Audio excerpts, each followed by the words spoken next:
मत्ती रचित सुसमाचार और उसका 13 अध्याय और 34 वचन से हम देखें। ये सब बातें यीशु ने दृष्टांतों में लोगों से कही, हाँ। और बिना दृष्टांत वह उनसे कुछ न कहता था। जो वचन भविष्यवक्ता के द्वारा कहा गया था वह पूरा हो कि मैं दृष्टांत कहने को अपना मुंह खोलूंगा। मैं उन बातों को जो जगत की उत्पत्ति से गुप्त रही है प्रकट करूंगा। आमीन। ये सब बातें यीशु ने दृष्टांतों में लोगों से कही और बिना दृष्टांत के वो कुछ नहीं कहता था। उसने उन वचनों को पूरा किया जो भविष्यवक्ताओं के द्वारा, जो भजन संहिता में लिखा हुआ है। भजन संहिता 78 अध्याय 2 वचन में लिखा हुआ है कि मैं अपना मुंह नीति वचन बोलने के लिए खोलूंगा। मैं प्राचीन काल की गुप्त बातों का भेद प्रकट करूंगा। मैं अपने लोगों को जो हमारे पूर्वजों ने सुना है, समझा है, उन बातों को मैं आगे बढ़ाता चला जाऊंगा। ये गुप्त बातें जो समय से स्टार्टिंग से जो चली आ रही है, मैं आज प्रकट करूंगा। उन बातों को प्रभु यीशु मसीह ने बोलना शुरू किया। इस वचन को हम जा सकते हैं, हालेलुया। इस वचन को हम भजन संहिता 78 अध्याय 2 वचन से देख सकते हैं। और कुछ मैं अपना मुंह नीति वचन कहने के लिए खोलूंगा। मैं प्राचीन काल की गुप्त बातें कहूंगा। आमीन। हम इसी वचन को फिर दोबारा हम इसी में आएंगे, लेकिन पहले हम उन दृष्टांतों के विषय में समझ लेते हैं। इस आशाप के इस मस्किल में बहुत गहरे राज छिपे हुए हैं जो आज हमारे जीवन में आज भी काम कर रहे हैं। वो आज भी हम उसी लाइन पे खड़े हैं जो ये बताने की कोशिश कर रहा है। हम इसको फिर से पढ़ेंगे, लेकिन हम आ जाएं मत्ती की किताब उसका 13 अध्याय में।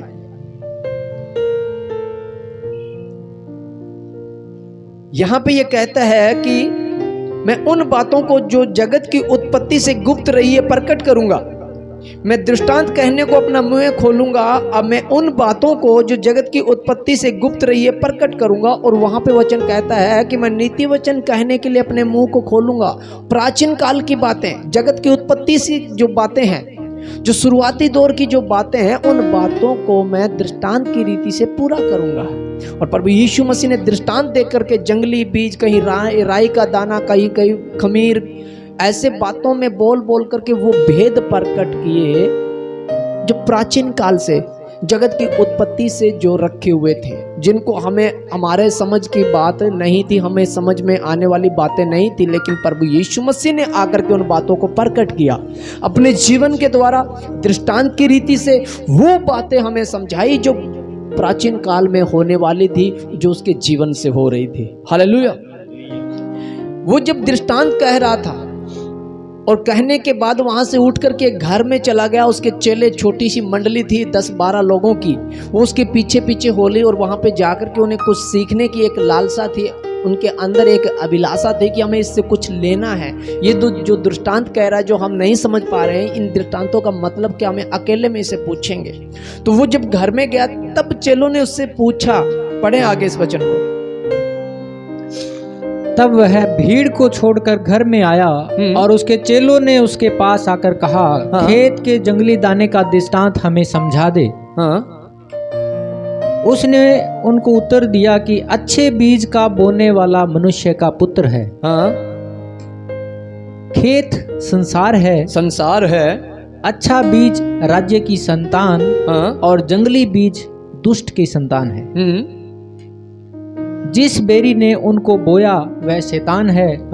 कटनी जगत का अंत है और काटने वाले स्वर्गदूत हैं। सो जैसे जंगली दाने बटोरे जाते हैं और जलाए जाते हैं, वैसे ही जगत के अंत में होगा। मनुष्य का पुत्र अपने स्वर्गदूतों को भेजेगा और वे उसके राज्य में से सब ठोकर के कारणों को और कुकर्म करने वालों को इकट्ठा करेंगे और उन्हें आग के कुंड में डालेंगे। वहां रोना और दांत पीसना होगा। उस समय धर्मी अपने पिता के राज्य में सूर्य की नाई चमकेंगे। जिसके कान हो वह सुन ले। आमीन। हालेलुया। अब इन वचनों को ध्यान से सुनना है। पढ़ लिया हमने, निशान लगा लो। कुछ बातें यदि छूट गई है, घर पे जाके मनन करना, कुछ कुछ वर्ड है जिनमें गहरे भेद हैं। उन भेदों को हम समझ सकते हैं, दोबारा रिपीट कर सकते हैं। हमारे जितनी बार हम वचन से बात करेंगे, जितनी बार वचन से बात करेंगे, वचन एक दिन आवाज दे के बात करना शुरू कर देगा। आमीन। जब हम उसे बार बार उसे पढ़ेंगे, बार बार उसे पढ़ेंगे, उस पर उंगली लगाते जाएंगे, वो वचन हमसे बात करना और हमसे खुल के बात करना शुरू कर देगा। मैंने तो बाइबल में यहाँ तक पढ़ा है कि बिलाल जो भविष्यवक्ता था, वो गधी पे चढ़ के कहीं जा रहा था और गधी रास्ते में रुक गई। उसने बार बार उसके ठुड मार मार के गधी से बात कर ली थी। ये तो वचन है। जो अनबोल पशु होता है वो मनुष्य की भाषा नहीं बोल सकता, पर वो इतना ढीठ निकला कि उसे ठुड मारता गया। क्यों नहीं चल रही है तो क्यों रुक गई है, क्यों नहीं चल रही है? मुझे जाना है भविष्यवाणी करने के लिए, मुझे जाना है पैसे कमाने के लिए, मेरा पैसा रुक जाएगा क्योंकि मुझे वहाँ से पैसा मिलने वाला है। आखिरकार गधी ने बोल ही दिया, तू मुझे क्यों मारता है? क्या मैं तेरी वो गधी नहीं जिस पे तू हर रोज सफर करता है? मैं कहाँ रुकी हुई हूँ, मुझे तो रोकने वाला तेरा परमेश्वर मेरे सम्मुख खड़ा है। आमीन। बार बार जब आप छेड़ोगे तो जो बात आपसे नहीं हो रही वो होना शुरू हो जाए। ये वचन आपसे बात करना शुरू कर दे तो इसे घर जाके रिपीट कर करके पढ़ते रहना। जितना समय वचन के साथ बिताओगे, वचन आपके साथ समय बिताएगा। आप गुनाह तो करोगे पर वो गुनाह आपको खड़ा नहीं रहने देगा, तोड़ेगा वो आपको। हकीकत में वो रुलाएगा। आप गलतियां करोगे पर जब भी आप अकेले होगे ना, वो गुनाह आपके सम्मुख खड़ा होगा और आपके थपेड़े लगेंगे। बार बार टूटोगे, आप गिरते जाओगे, बार बार इतना कायल हो जाओगे क्योंकि वचन से आप बात करते हो और वचन आपको मरोड़ेगा।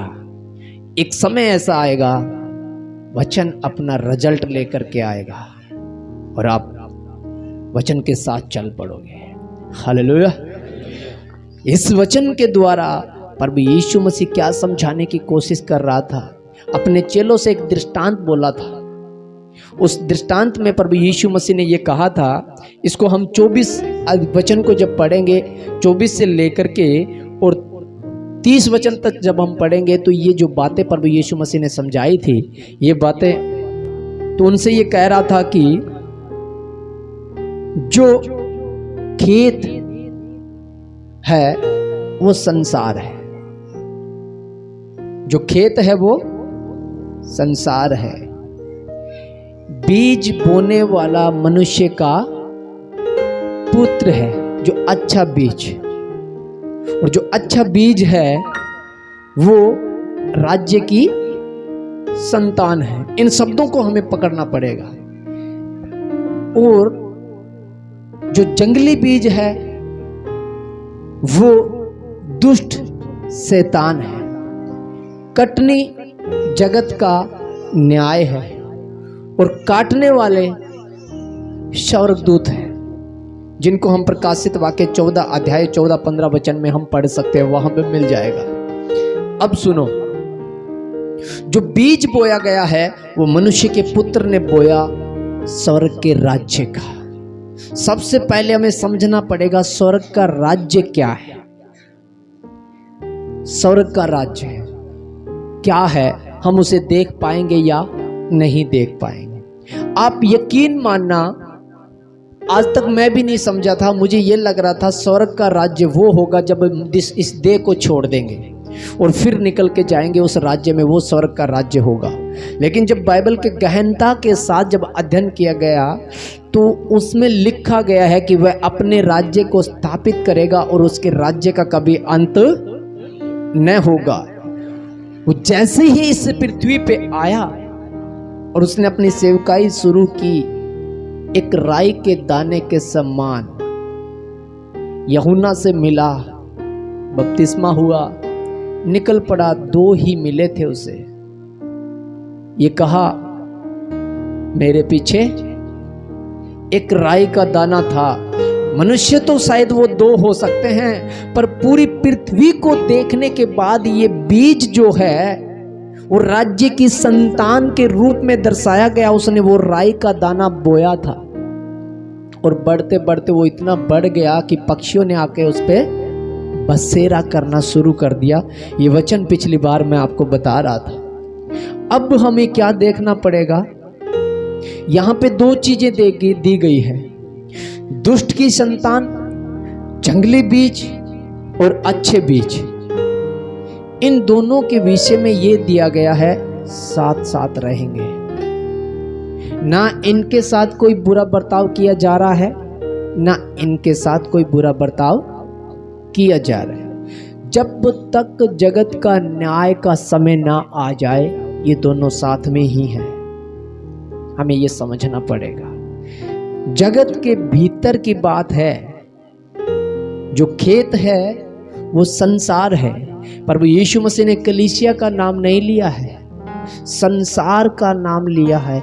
इस कलीसिया के अंदर नहीं, संसार में कलीसिया के नाम से बीज होगा, जो इसी कलीसियाओं के साथ चलता रहेगा। परमेश्वर की कलीसिया अलग से काम करेगी, शैतानी शक्तियां अलग से अपना काम करेगी, जो प्रभु यीशु मसीह के नाम पे स्थिर होगी। वो जंगली बीज होगा, वो दुष्ट होगा, पर उनका न्याय कब होगा? जब कटने का, जब जगत के अंत का समय आ जाएगा, तब परमेश्वर उनका जो कर्म है उनको भुगताएगा और अपने जो धर्मी लोग जो है वो परमेश्वर के राज्य में चमकेंगे, सूर्य के नाई चमकेंगे। तो अब हमें किस रीति से समझना पड़ेगा, कैसे समझना पड़ेगा कि हम जिस रास्ते से चल रहे हैं उसके बीच में, हमारे बीच में जब ये परेशानियां आ रहे हैं, मैं बार बार बताता हूं कि आपके साथ ऐसा बर्ताव होगा, ऐसी बातें आएंगी।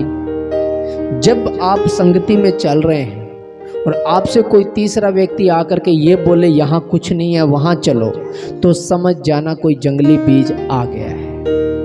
यकीन मानना, अगर हमारे लोग भी किसी कलीसिया में जाकर के उनसे ये कहते हैं यहाँ कुछ नहीं है, हमारे इधर आ जाओ, तो समझ लेना जंगली बीज आ गया है। जंगली बीज कोई अलग से नहीं होगा, हमसे ही पैदा होगा, उसकी विचारधारा से। यहाँ कुछ नहीं है, वहाँ आ जाओ, वहाँ कुछ नहीं है, यहाँ आ जाओ। आज जो वो भोजन देने की बात करते हैं, जो चंगाइयाँ देने की, जो चमत्कार देने की बात करते हैं, वो बातें उन दिनों में भी हुई थी जब प्रभु यीशु मसीह इस पृथ्वी पे नहीं थे। उन लोगों ने ऐसे भोजन मांगे थे जहाँ पे भोजन मांगना उचित नहीं था। ऐसे सफर में इजरायली लोग चल रहे थे, ऐसा जीवन जी रहे थे जहाँ पे ना तो उनके पास वो जगह थी जहाँ पे वो रहते थे, और ना अब तक वो जगह थी जहाँ उन्हें पहुँचना था। एक ऐसे सफर में थे जिसको जंगल बोला जाता है। उस सफर में उन लोगों ने ऐसे भोजन मांगे थे परमेश्वर से, यहाँ पानी कहाँ है, पानी खारा है, और कोई बढ़िया कुआं दिखा हमें जहाँ पीने से संतुष्टि। परमेश्वर उनका प्रबंध करता जा रहा था।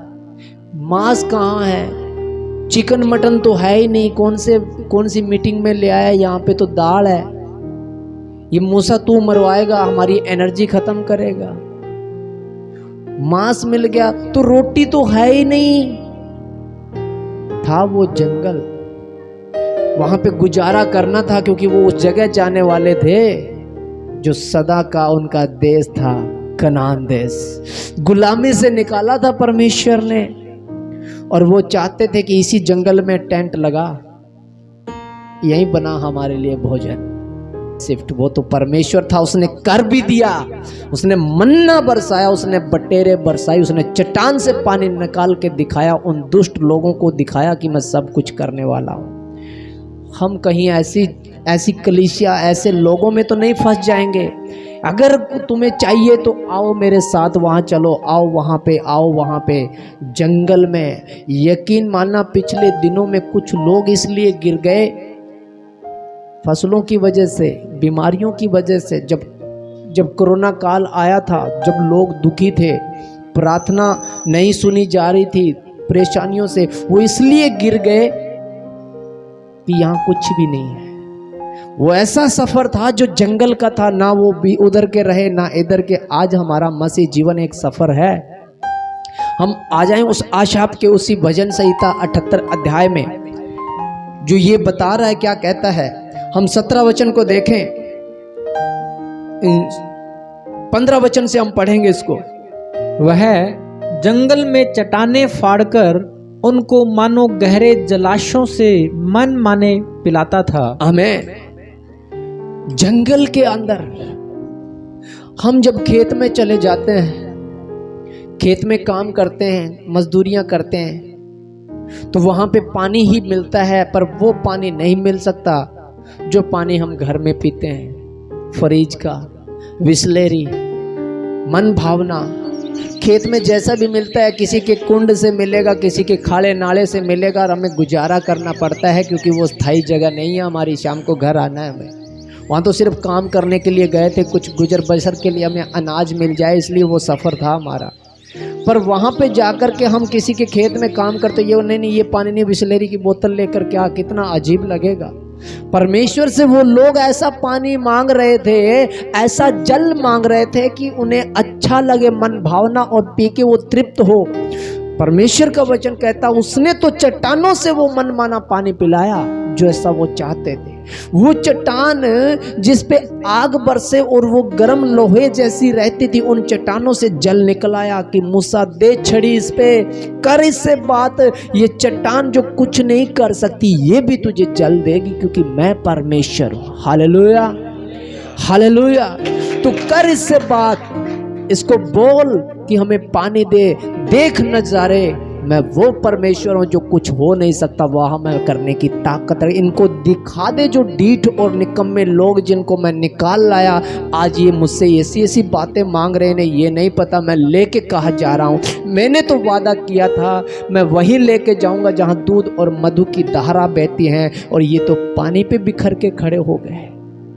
इन्होंने तो हालात को भी नहीं समझा कि हम कौन से सफ़र में, किस हालात में चल रहे हैं। कैसे जंगलों से वो सुरक्षा दे रहा है कि तुम्हारे कभी कपड़े पुराने नहीं हुए, कभी तुम्हारी जूतियां नहीं टूटी, कभी तुम्हें धूप नहीं लगी, कभी अंधेरे में तुम्हें परमेश्वर ने नहीं रहने दिया। और वहां जाकर के ऐसा जल मांग रहे हैं कि हमें बिसलेरी की बोतल दे। वो परमेश्वर है, वो कहता है मूसा बोल इस चट्टान से, ये देगी तुझे, और वैसा ही जल पिलाया जैसा वो लोग चाहते थे। आगे पढ़े वचन को। उसने चट्टान से भी धाराएं निकाली, हाँ। और नदियों का सा जल बहाया। उसने चट्टान से धाराएं बहाई। चट्टान कोई पत्थर का टुकड़ा नहीं था, चट्टान का मतलब होता है पहाड़। आज भी वो सोते, आज भी बहते हैं। इजराइल में कोई जाए तो, पापा जब गए थे फोटो लेके आए थे उसके, अभी भी एक टूर गया हुआ है इजराइल में, वहाँ से भाई भेजता है उन वीडियो को, बताता है कि ये वो जल है जो मूसा ने दी थी छड़ी, आज भी वो धाराएं बहती है। वो सर्वशक्तिमान परमेश्वर है, उसकी आशीषें कभी रुकती नहीं है। जब उसने देना शुरू किया तो देता ही चला गया, उसकी आशीषें कभी नहीं रुकने वाली है। ये तो हम अविश्वासी बन जाते हैं, वो विश्वास योग्य बना रहता है। पर हमें देखना यह है कि हम समय कौन से गुजर रहे हैं, खड़े कहाँ हैं। पिछले दिनों में जब पूरी हरियाणा के अंदर बारिश से लबालब जलमग्न खेत हो गए थे, तो कुछ लोग इस बात की आस कर रहे थे कि चाहे पूरी दुनिया का बर्बाद हो जाए, प्रभु तू हमारा मत होने दियो। ये चट्टान से जल मांग रहे थे। परमेश्वर का वचन कहता है जब दुनिया में जीने के लाले पड़े हुए, तुझे खाने को तो मिल रहा है, फिर भी परमेश्वर ने आशीषें दी, फिर भी बचाया, उन्हें वो ही दिया जितना वो लेने के काबिलियत में थे, कोई घटी नहीं होने दी। उन्हें बोलते हैं चट्टान से जल निकालना। आगे पढ़े इस वचन को। तो भी वे फिरकर उसके विरुद्ध अधिक पाप करते गए, हाँ, और निर्जल देश में परम प्रधान के विरुद्ध उठते रहे। निर्जल देश में, इस वचन को पकड़ना, फिर भी वो ढीठ और निकम्मे बने रहे। निर्जल देश का मतलब होता है जहां पे कुछ आशा नहीं है, ना वहां पे बोया जाता, ना काटा जाता, ना वहाँ पे उगता है। वो ऐसा जंगल जहाँ पे सिर्फ और सिर्फ निकलना था, वहाँ से जहाँ से निकलना था चुपचाप, वहाँ पे वो टेंट लगाने की बातें करे। यही मेज लगा हमारे जंगल में, मेज लगा, यहीं पे पकवान दे हमें। और वो परमेश्वर हैरानी थी कि निर्जल देश में उसके विरुद्ध खड़े हो गए। हालात और परिस्थितियों को नहीं समझ पा रहे थे वो लोग।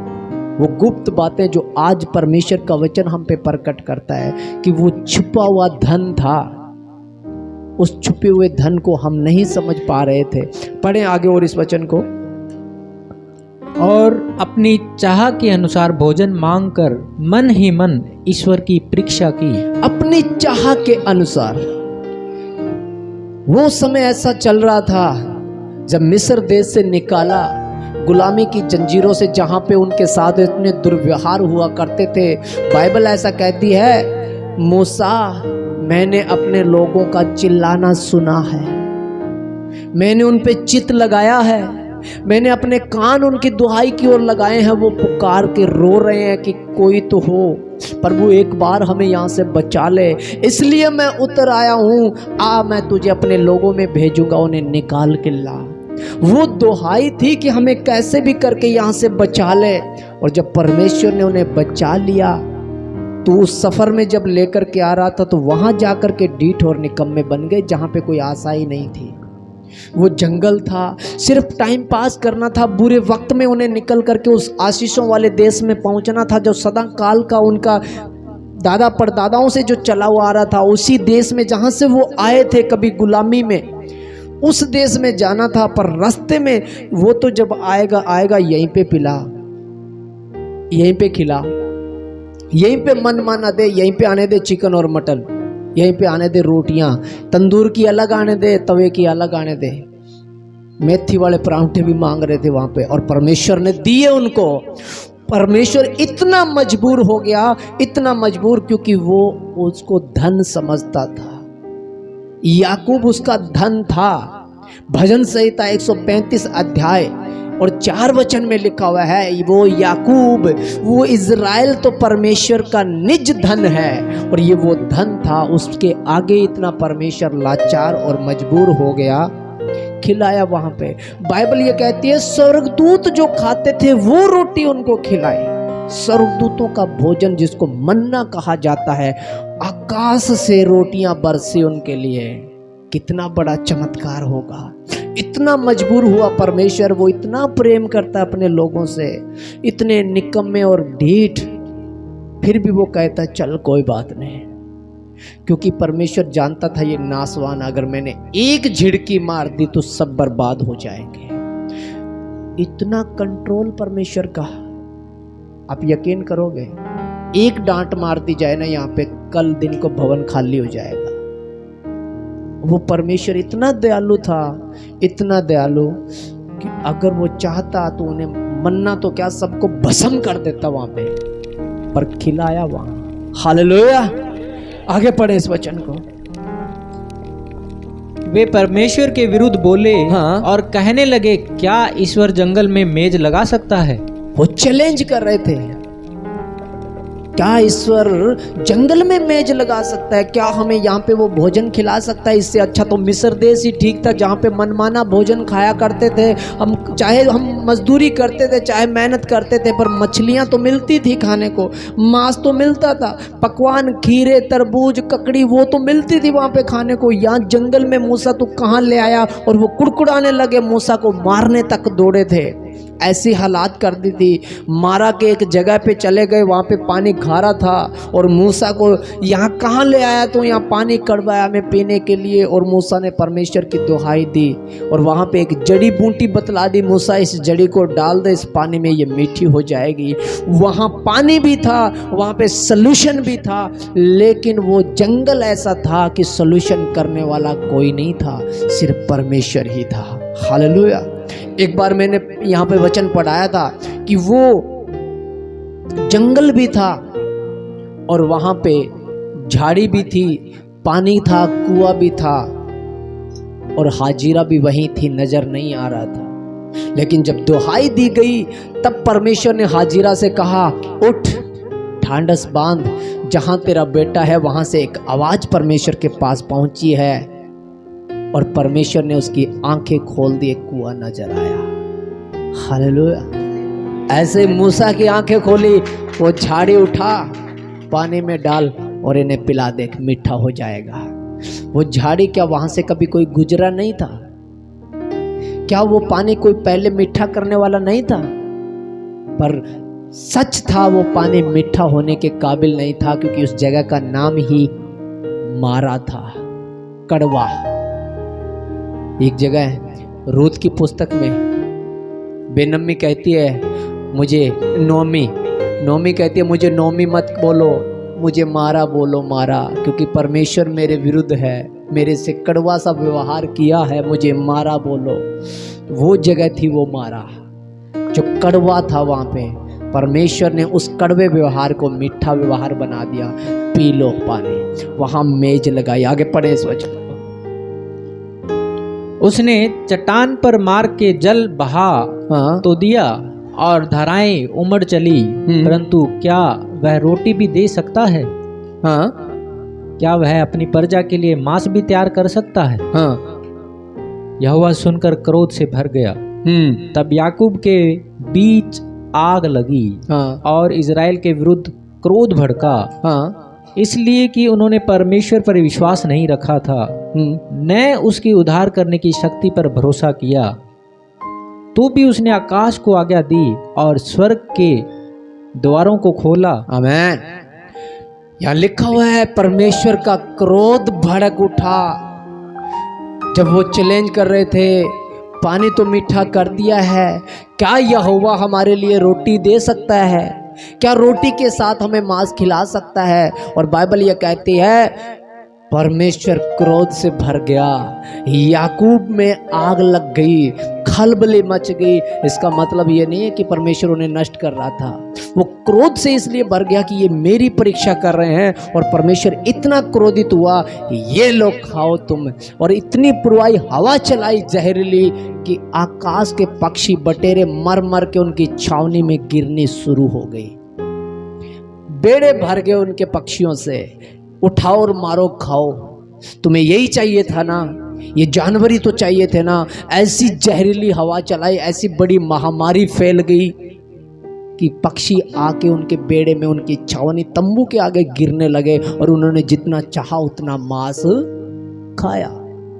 बाइबल ये कहती है जब ये कहा कि क्या परमेश्वर रोटी भी खिला सकता है क्या, तो उसने आकाश के झरोखे खोल दिए। इतना क्रोधित हो गया परमेश्वर।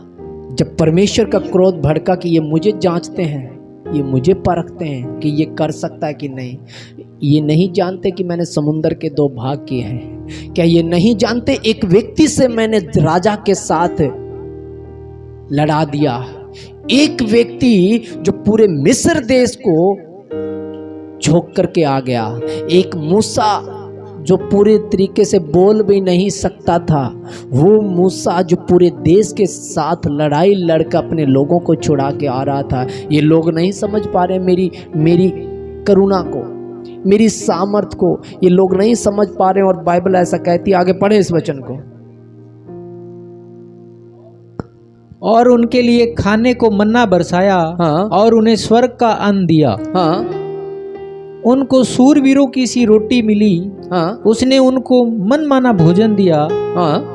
उसने आकाश में पुरवाई को चलाया और अपनी शक्ति से दखनी बहाई, और उनके लिए मांस धूलि की नाई बहुत बरसाया, और समुद्र के बालू के समान अनगिनत पंछी भेजे, और उनकी छावनी के बीच में उनके निवासों के चारों ओर गिराए, और वे खाकर अति तृप्त हुए, और उसने उनकी कामना पूरी की। आमीन। और परमेश्वर ने उनकी कामना को पूरा किया। तो क्या सच था? ये जो आशीषें परमेश्वर ने दी, इतना प्रेम परमेश्वर ने किया, तो क्या वो बच गए? कितने लोगों को पता है कि वो बच गए थे मन्ना खा के, स्वर्गदूतों की रोटी और मांस खा के, मीठा पानी पी के? कितने लोगों को पता है कि वो बच गए थे? सभी। आमीन। सब मारे गए थे। 2 लोग पहुंचे थे, उस देश में सब मारे गए थे आशीषों के चक्कर में, मन माने के चक्कर में, उस भोजन वस्तु देह की प्रतिक्रिया के चक्कर में। ये चंगाई नहीं आ रही है, सर में दर्द है, ये फलाना है, ये धिकड़ा है, सब परमेश्वर करता हुआ जा रहा है। सब जब बात आएगी न्याय की, तब जंगली बीज में काउंट हो जाएगा। तब कहां जाएंगे हम? हमारा सफर है ये, हम जंगल में हैं। सच कह रहा हूं, थोड़ा सा कड़वा है, सच्चाई यही है। सबने छोड़ के जाना ही होगा। कुछ भी बना लो, ऊपर बनाओ, नीचे बनाओ, डिजाइन कोर के बनाओ, साधारण। मैं 1000 साल का वो वचन पढ़ रहा था जिसमें प्रभु यीशु मसीह राज्य करेगा, और हम लोगों के विषय में कि जो मुर्दे हैं वो जी उठेंगे और बाकी जो है वो बदल जाएंगे, और 1000 साल के लिए इसी पृथ्वी पे अपने राज्य को स्थापित करेगा। तब जब मैं उस पढ़ रहा था तो वो कैसा युग होगा, कैसे होगा, क्या वो प्रैक्टिकली तौर पे होगा या वो अप्रकट रूप से होगा। जब मैं पढ़ रहा था पता चला, उससे पहले एक वचन आया था, गिरा दिया गया बेबीलोन, भेद बड़ा बेबीलोन, गिर पड़ा बेबीलोन। जब इस बेबीलोन के विषय में पढ़ा तो ये आधुनिक युग है, आधुनिक युग। ऐसा बड़ा युद्ध होगा, ऐसी बड़ी त्रासदी होगी, सब कुछ बर्बाद हो जाएगा। ये इंटरनेट, ये दुनिया, ये टीवी, मोबाइल, ये जो बर्थडे केक काटे जा रहे, हैप्पी बर्थडे, सब कुछ फिनिश। और फिर ऐसे लोग रह जाएंगे जो मनुष्य से मनुष्य मिलाप रखेगा। कोई दुख, कोई परेशानी, कोई भरमाने वाला नहीं होगा, कोई भी वहाँ पे एक दूसरे को गिराने वाला नहीं होगा। 1000 साल के लिए सब खबरें बंद हो जाएगी। वहाँ पे कत्ल हो गया, वहाँ पे ये हो गया, जो भरमाने वाली बातें सब जाती रहेंगी। और वो ही समय आ जाएगा जो पहले था, जिंगा लाला आदिवासी जीवन, ऐसा जीवन आ जाएगा। ऐसे ही चूल्हे चौकियां चलेंगी, ऐसे गधे भेड़ बकरियां होगी, ऐसा सब कुछ बर्बाद, बड़े बड़े मकान ढह जाएंगे। बाइबल ये कहती है चट्टानें हिल जाएंगी, इतनी भूकंप होगा कि सब कुछ गिरा दिया जाएगा। लोग मौत ढूंढेंगे और मौत नहीं आएगी, कुछ छुप के अपने जीवन को बिताएंगे, और फिर प्रभु अपना राज्य स्थापित करेगा। फिर वही लंगोट बांधे हुए लोग होंगे। ऐसा युग होगा। वो नहीं चलेगा वहाँ पे 4G 5G, नहीं होगा वहाँ पे टिकटॉक। परमेश्वर होगा, खुद यीशु और उसके लोग होंगे। खुशियों का देश होगा। 1000 साल का राज्य ऐसा होगा। वहाँ पे नहीं चलेगी फेसबुक, वहाँ नहीं चलेगी वीडियो, वहाँ जरूरत नहीं होगी वचनों की, क्योंकि खुद प्रभु यीशु मसीह उनके सम्मुख होगा। कुछ समय के बाद फिर आधुनिक युग बनने की कोशिश होगी। बाइबल कहती है उस शैतान को फिर कुछ समय के लिए छोड़ा जाएगा। वो भरमाने की कोशिश करेगा, आधुनिक युग बनाने की। कोई ना कोई ऐसा एक आएगा जो पृथ्वी के चारों तरफ जातियां गोग मगोग बसी होंगी, वो आएंगी और उन लोगों को भरमाने की कि तुम्हारा कोई जीवन है, तुम जिंगा लाला कर रहे हो, ये देखो मोबाइल चल रहे हैं इधर। फिर वो कोशिश होगी आधुनिक युग बनाने की।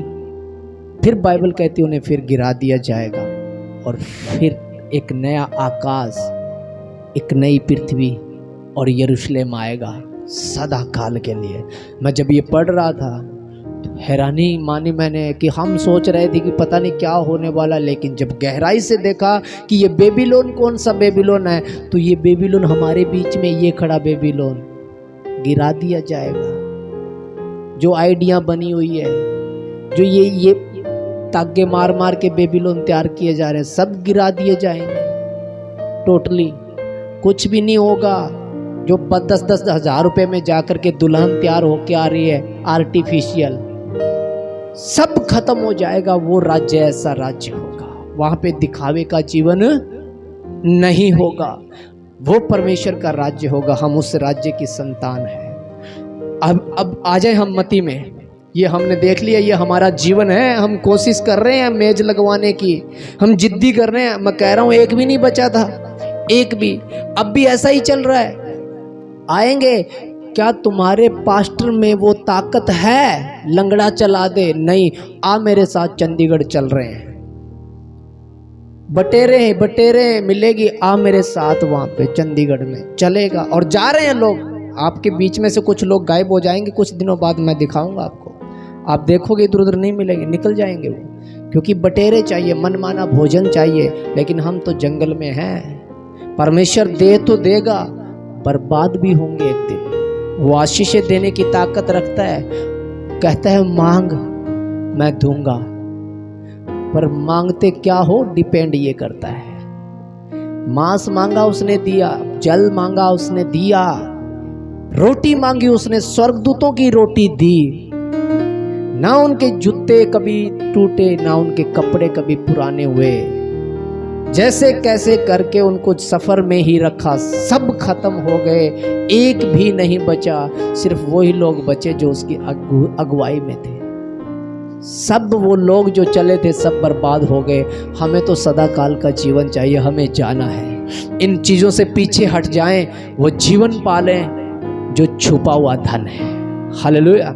आए मत्ती की किताब उसका 13 अध्याय में हम आ जाएं। 44 वचन से हम पढ़ेंगे। स्वर्ग का राज्य खेत में छिपे हुए धन के समान है, हाँ, जिसे किसी मनुष्य ने पाकर छिपा दिया, हाँ, और मारे आनंद में के जाकर और अपना सब कुछ बेचकर उस खेत को मोल लिया। आमेन। स्वर्ग का राज्य, आप लोग उसका राज्य हैं। प्रभु यीशु मसीह का वचन कहता है पहले उसके धर्म और राज्य की खोज करो। उसका राज्य कभी प्रकट रूप से नहीं आता। स्वर्ग का राज्य आप हैं। इस राज्य का कभी अंत नहीं होगा। वो 1000 साल के लिए खुद स्थापित करेगा यहीं पे, फिर सदा काल के लिए परमेश्वर के राज्य में स्थापित करेगा, ले जाएगा वो हमें। तो उसका राज्य कभी समाप्त नहीं होगा। वो राई के दाने के समान उसने बोया था और बढ़ता बढ़ता पूरी पृथ्वी पे फैल गया, कोई समाप्त नहीं कर पाया। दुनिया लगी पड़ी है उसके पीछे, पास्टर मारे जा रहे हैं, कलीसिया उजाड़ी जा रही है, पता नहीं कैसे कैसे देश ने कैसी कैसी सजाएं लागू कर दी है, चल रहा है धड़ेले से।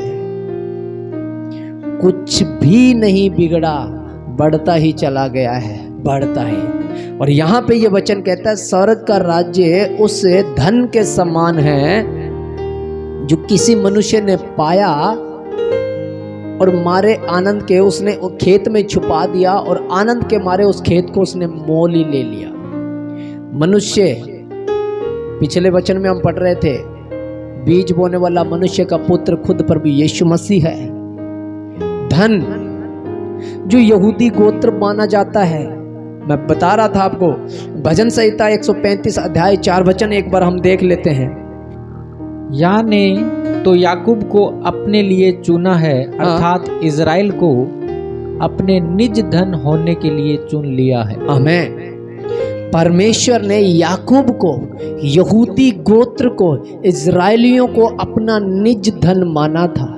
प्रभु यीशु मसीह जब उसी में पैदा हुआ तो उसने वो धन पा लिया था। कुछ लोग यहूदी जो थे उसके चेले बने थे और उसने उन्हें छुपा दिया खेत में, इस संसार में, अपने चेलों को, और इस खेत को मोल ले लिया। अपना सब कुछ दे करके उसने अपना जीवन दे दिया, उसने अपना लहू दे दिया और उसने पूरा खेत यानी संसार ही मोल ले लिया।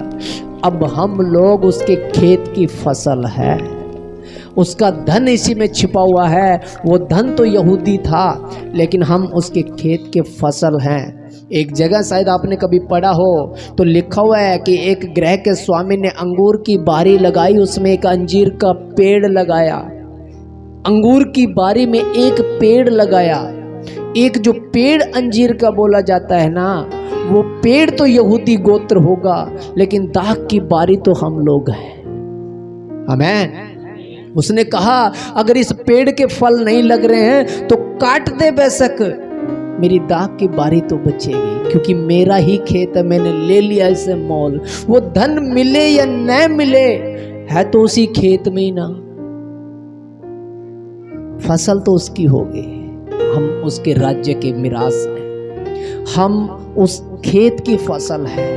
उसने अपना सब कुछ बेच करके उस खेत को, इस जगत को अपने अधीन कर लिया है। पृथ्वी का राज्य, पृथ्वी उसके अधिकार में, प्रभु यीशु मसीह के अधिकार में दे दी गई है, क्योंकि उसने कीमत चुकाई है। अपना लहू दे करके, उसके लहू से सब पापों से मुक्ति होती है, उसके लहू से छुटकारा होता है। दूसरा कुरिन्थियों और उसका 5 अध्याय निकाले, दूसरा कुरिन्थियों उसका 5 अध्याय 19 वचन हम देखें। अर्थात परमेश्वर ने मसीह में होकर अपने साथ संसार का मेल मिलाप कर लिया। संसार का, संसार जो है वो खेत है, ऐसा हमने वचन में पढ़ा था। अर्थात खुद परमेश्वर ने प्रभु यीशु मसीह में होकर के, मनुष्य के स्वरूप में होकर के, क्योंकि उसी ने कहा कि हम मनुष्य को अपने स्वरूप में बनाते हैं, तो उसने प्रभु यीशु मसीह में स्वरूप दिखाया कि ऐसा हूं मैं। उसने अपने आप को समानता में दिखाया कि परमेश्वर खुद मनुष्य के जैसा है और वो आया उस देह में, देख मैं ऐसा हूँ। खुद परमेश्वर मसीह में होकर उसने संसार से मेल मिलाप कर लिया। आगे पढ़े। और उनके अपराधों का दोष उन पर नहीं लगाया, और उसने मेल मिलाप का वचन हमें सौंप दिया। आमीन। और उसने मेल मिलाप का वचन हमें सौंप दिया, जो प्रभु यीशु मसीह ही था। वो वचन था जो देहधारी हुआ, हमें सौंप दिया, दे दिया। उसने लहू बहाया, अपना प्राण त्यागा और मोल ले लिया। उसने अपना लहू दे करके हमें मोल लिया है। पहला यूहन्ना उसका 2 अध्याय 2 वचन और हम देख लेते हैं। यहाँ पे परमेश्वर का वचन क्या कहता है? और वही हमारे पापों का प्रायश्चित है, और केवल हमारे ही नहीं वरन सारे जगत के पापों का भी। आमीन। वरन हमारा ही नहीं, सारे जगत, वो खेत जो उसने मोल लिया, उसके पापों का प्रायश्चित वही है। कहीं चले जाना उसके बिना कोई प्रायश्चित, जब ले ही उसने लिया, कहीं से उस खेत में मूली उखाड़ लेना, खेत तो उसी का ही है। चाहे तुम उसमें मिर्ची ढूंढो, मूली ढूंढो, गाजर ढूंढो, तुम्हारी मर्जी है, खेत उसी का ही है। तो सोच लो वही मालिक है। जब वो मालिक है तो उससे पूछ ही लो कहाँ पे क्या क्या है, हमें किस रीति से निकलना है। कभी हमारे पाँव के नीचे मोती तो नहीं कुचले जाएंगे, कभी हमें ठोकर तो नहीं आ जाएगी, कभी हमारे पाँव मिट्टी में तो नहीं फंस जाएंगे। जब वो मालिक है तो उससे आज्ञा ही तो ले लो, आज्ञाकारी होकर के उसके खेत में जीवन बिता के तो देखो, अच्छे बीज, अच्छे पौधे उसके राज्य की संतान कहलाएंगे। हालेलुया। हम उसके राज्य की संतान हैं। और ये वचन हमें आशीषों के साथ बहुतायत से समझना। इन वचनों को बार बार हम गिरते जा रहे हैं, बार बार ठोकर खाते जा रहे हैं। बदल डालो सब कुछ। जो संसार की लड़ाई हम लड़ रहे हैं ना, 100% श्योर है, लिख लो, लिखवा लो और जान लो और अपने घरों में देख लो, एक दिन ये लड़ाई मिट जाएगी, छोड़ के सबने निकलना पड़ेगा। ये सच है। फिर भी हम इस लड़ाई के लिए उस लड़ाई को छोड़ते जा रहे हैं जो सदा काल की है। आशीषों के चक्कर में, चंगाइयों के चक्कर में, पैसे के चक्कर में, नौकरियों धन दौलत के चक्कर में हम वो मन्ना मांग रहे हैं। परमेश्वर तो हमें दे देगा। दुआ प्रार्थना करोगे, रोगे, चिल्लाओगे, वो इतना प्रेम करता है, वो सब भरपूरी तो कर देगा। कहीं हम विरोधी तो नहीं बन रहे हैं, कई ठोकरे तो नहीं खाएंगे। बाइबल ये कहती है उन्हें मिला फिर भी वो ढीठ बने रहे, बार बार उसे दुखी करते रहे। और जब उसने छड़ी लगाई तो फिर उसकी खोज में भी लगे रहे, मरते चले गए और वो जीवन भी नहीं पा पाए जो सदा काल का। आज वो गुप्त भेद पर भी यीशु मसीह ने प्रकट किया है। वो कहता है मैं नीति वचन खोलूंगा, गुप्त बातें जो प्राचीन काल की थी उनका भेद प्रकट करूंगा। और उसका भेद ये है कि उसने अपना लहू दे करके हमें मोल ले लिया है। उसके लहू से हमारे गुनाहों का प्रायश्चित है। तमाम बुराइयां, तमाम गलतियां, तमाम गुनाह जो कुछ हमसे हुआ है आज तक डाल दो उसके ऊपर, उसी का खेत है। वो आप सल्ट लेगा, उसमें हमारा प्रायश्चित है। अब जो समय है वो गुनाहों के प्रायश्चित का समय चलेगा। वो चंगा करने वाला परमेश्वर है, उसी में हमारा प्रायश्चित है, वही हमारा उद्धार करने वाला ईश्वर है। तो वो बिल्लोर के समान जीवन होना चाहिए जिसके आर पार नजर आए। आज भी हम में गुप्त काम है, आज भी हम में छुपे हुए हैं जो हम नहीं बता सकते किसी को। एक ऐसा जीवन पा लेना है जो कोई भी पढ़ सके, उसे कोई भी पढ़ सके और उस पढ़ने के बाद में ठोकर नहीं, जीवन पाए। क्योंकि जो नगर पहाड़ पे बसा हुआ है वो छुप नहीं सकता। जो दीपक जलता रहेगा उसे उजाला मिलेगा, उससे अंधकार नहीं पहुंचेगा। हमें पैमाना नहीं रखना उस पे, हमारा जीवन उजाला है। हमें नजर आना होगा, हमारे जीवन से हजारों आत्माएं बचनी चाहिए। हम सब एक बाप की संतान है, ना छोटा ना बड़ा। हर किसी का अपना एक वरदान है, पहचान लो। जिसके जो वरदान प्रभु ने आपको दिया है वो उसको यूज करना शुरू कर दो, पैमाना मत रखो उस पर। क्योंकि आप दीपक हैं। हर कोई प्रचारक नहीं हो सकता, हर कोई पैसे वाला नहीं हो सकता, हर कोई तंदुरुस्त नहीं हो सकता, हर किसी के पास समय भी नहीं हो सकता। पर जो जिसके पास उसे यूज करना शुरू कर दो। हम सब एक ही देह की संतान है। तो परमेश्वर इन वचनों से आप सबको आशीषित करे और हम सब मिल करके इसके आनंद को बनाएंगे। सबको जय मसीह की। आप